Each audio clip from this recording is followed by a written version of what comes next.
Well, we had a eventful week, man. What's going on, Mr. David? Running around. What's up? How you? See, you went to the party. Yeah. Oh my God. I did. You went to the party. I definitely did. Threw a party, yeah. Threw a I party. definitely did. Yeah. David came over. I definitely did. Y'all niggas is crazy. No, listen. Nah, I ain't gonna front, real man shit. Let's talk about it. I'm glad the brother got his freedom. Right. Shouts to 100%. Max. Right. You know what I'm saying? Fan of his music. He on Survival. He actually on my first album. But yeah, I'm glad I got to go, poly with him. So it was a lot of talk on the internet about. They told me I was kicked off of this. Yeah, they did. They said you was it. They said you was. I didn't mean. For doing that. Oh, this is crazy. That's what they told you. They He was kicked out. you off They- the show. the internet They said I kicked got off. kicked off this joint. I can't rap about it no more. It's people crazy. People don't know. You see, both of us had different opinions, and I think it's dope that because I always feel like two things can be true at the same time. Right. Right. You felt one way, I felt another way. Right. You went to the party, but you had already had a conversation with Capo. Talk about that. Yeah, I feel like I never was around him, Max. Right. You know what I'm saying? Like, but we had our own relationship through who we know or whatever. And me being around Jim as long as I've been around Jim, and Jim being around my moms and my kids, and you know what I'm saying? Like, I gotta holler at Capo, like, yo, bro, how you feel about that? Because I got invited directly, like, you know what I'm saying? Like, so I'm a definitely have that convo with bro before I just pop up and he gotta hear about it. Like, that's just me. No, it's definitely honor in that, brother. And I think, like I was saying, like me and Fad was talking earlier, as individual men, we don't always have to have the same opinion. Right. I felt like because of the relationship I didn't built with Capo over the last 5 or 6 years, that I just felt like it wasn't in me to go stand next to anybody he had an issue with or whatever, because the relationship is strong here. It's past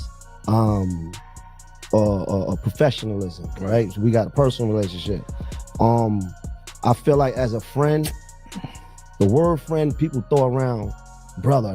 Everybody, yo, Fad, my brother. This nigga, my brother. Bro. Yo, bro, it's my brother. That's my friend. But the thing is, I feel like everybody's your brother till it's time to do brother shit, right?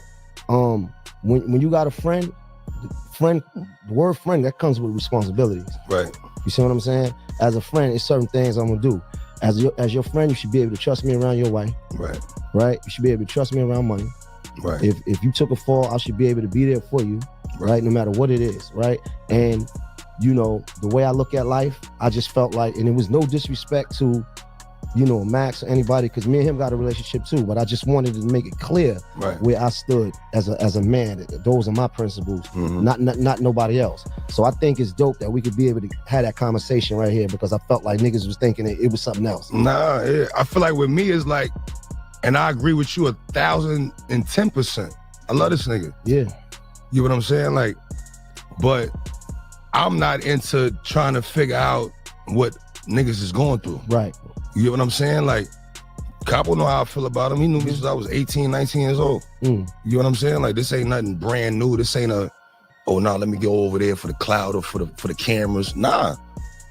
I've been in contact with Max. Right. From jail. You know what I'm saying? He's on the album, Yo East. You know what I'm saying? So, like I said, it was a man thing. Let me holler at Jim. How you feel about that, bro? No, that's honorable. He could have easily been like, yo, bro. 100%.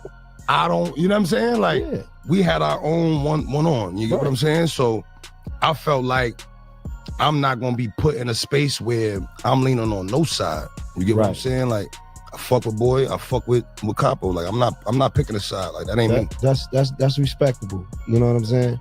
And I don't think it's no wrong answer, because everybody got their own perspective on things, and how they view based on or if they own experiences and stuff like that. I've been in situations where you had to declare your side. Right. So my whole life, me too. My whole life I've been this way. It's not about whether it was Jim, it's anybody that I got that type of love and respect for. Right. I feel that way the same way, because I don't want it to ever be no misunderstanding. Right. You're gonna know exactly where I stand, because you prove who you are through actions, Right. not just talk. Not talking. Everybody talking. All these niggas is talking. I'm like, nah, we got to go a little bit deeper than that. So Right. I just think that it's cool, man. What you think, Spiz?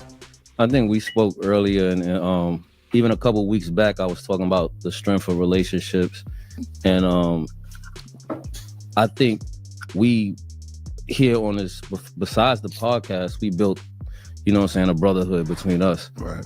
And so I think that's like solid just to even check in and see if that's, you know what I mean, something that will bother you, or, you know what I mean? That's what, instead of just going and just try to figure it out later. I also think that we could look at it from our perspectives individually outside of Capo, but at the same time, this is really his experience. You know what I'm saying? This is something he went through, and you can't tell a man how to feel about something that he went through and we didn't go through. You know what I'm saying? Like people don't really understand the principle until it's done to them. You know what I'm saying? So like when it happened to them, then they could get it. It changed. When it's something outside, it's easy to tell somebody, yeah, let that shit go, or you know what I'm saying? That's not your call. Right. So whenever he do let it go, if he do or not, you know what I'm saying? We in support of course, of letting shit go and moving forward. But at the same time, it's going to take everybody's time on their timing. Right. You know what I'm saying? It's not about the internet or that ain't no our group thing, man. No, that's not. Really that's how you feel in your own. No matter how you feel, I feel like I want us, New York as a whole, to be unified. I can't wait till we all in a room together, right? Because we all got our own relationships. And I don't think niggas give us the credit for actually starting to come together and band together and having unity in New York. Everybody was running around screaming about New York don't have unity, right? And we all came together, and we all individual artists, individual fathers, individual niggas, and we learned how to have brotherhood and still balance our individual craft. So I can't wait to the day that we all, you know what I'm saying? It's like we New York, period. Right. You know? But everything is gonna happen in its time. Facts. You know? Man, here we go again. This whole situation between Jim Jones, Dave East, and Max B has finally reached a real turning point. For weeks now, the entire city has been watching this play out like a live chess match, and now everything seems to be lining up with some serious tension behind it. People have been saying for years that a lot of rappers aren't really friends like that. They show up together for club appearances or studio sessions, but when it comes to real loyalty and real brotherhood, those examples start to disappear fast. One thing is clear though, Jim Jones handled this moment like a strategist, launching a brand new podcast right in the middle of all the noise. That's a calculated move. Perfect timing to hit the algorithm, spark conversation, and maybe even work his way into the top tier of hip-hop podcasts right now. The interesting part is he still hasn't said a single direct word about Max B since Max came home. Not one clear statement. But this is where it starts getting interesting. His co-hosts, Mayo and Dave East, have both been around Max B or people connected to him, and they know exactly how to turn that energy into content people want to hear. Most podcasts avoid the topics fans are actually talking about, especially when the streets are paying attention. But when you've got a co-host like Mino sitting there, nothing really stays off limits. That on the newest episode of Let's Rap About It, Mino wasted no time getting straight into the situation. He immediately pressed Dave East about showing up to Max B's dinner, and you could feel the tension right away. Then the conversation shifted into something fans have been waiting to hear for a long time. Fabulous finally giving his perspective on the Max B and Jim Jones situation. And honestly, Jim Jones deserves some credit here. With Max finally back home, Jim hasn't been crashing out online. No sneak disses, no Instagram shots, and no subtle jabs on the podcast. The show even made it clear that he's not stopping any of his friends from showing love to Max either, which is a big difference compared to how things were 10 or 15 years ago. Back then, the energy would have been completely different. Right now, Jim seems focused on his own moves and keeping whatever he feels about Max to himself. That's growth. That's maturity. And at this point, it honestly feels possible that within the next year or two, we could actually see Jim Jones and Max be sitting down together on a podcast. If you listen closely to what Mayo was saying, his message was clear. He wants New York united. He wants everyone moving together, and he wasn't quiet about that vision. But things really got tense after Mayo checked Dave East for pulling up to Max B's dinner. The whole room shifted, and you could feel the energy change instantly. Dave didn't back down, though. He stood on what he said and made it clear he was just trying to show respect and keep things peaceful in the city. It didn't come off sneaky. It came off genuine. Then Fab stepped in with that calm presence he always brings, sharing his thoughts on the long history between Max B and Jim Jones. He didn't take sides, but he made it clear he'd rather see grown men have real conversations instead of letting old problems carry on for another decade. Hearing him speak added real weight to the moment, and you could tell everyone was listening. What stood out the most was how the entire panel kept coming back to one idea. New York is stronger when everyone is united instead of divided. That's what made the episode hit differently. It wasn't just gossip or drama. It felt like a real look at how far these artists have come and how close things might actually be to a historic reunion. Things took another turn when Mino explained why he wasn't afraid to talk about Max B at all. He spoke with confidence and made it clear he's not holding on to old issues when everybody involved is grown now. When he said that, the room went quiet for a moment because that kind of honesty hits differently when it's said out loud. Dave East also talked about how people online keep trying to push him into choosing sides when in reality, that was never something he planned on doing. He made it clear that he's still cool with Jim, he respects Max, and he's not about to let the internet twist things into fake drama. That moment said a lot about Dave East's character because most rappers wouldn't even step into a situation this complicated. Instead of avoiding it, he kept it honest and stood on where he was at. The conversation kept circling back to one main idea: the city needs progress, not more tension. Everyone on the panel seemed to agree that New York has too much talent and too many opportunities for grown men to stay stuck in problems from 10 years ago. It felt like the whole room was focused on pushing the culture forward, even while the streets continue watching every move like it's a scoreboard.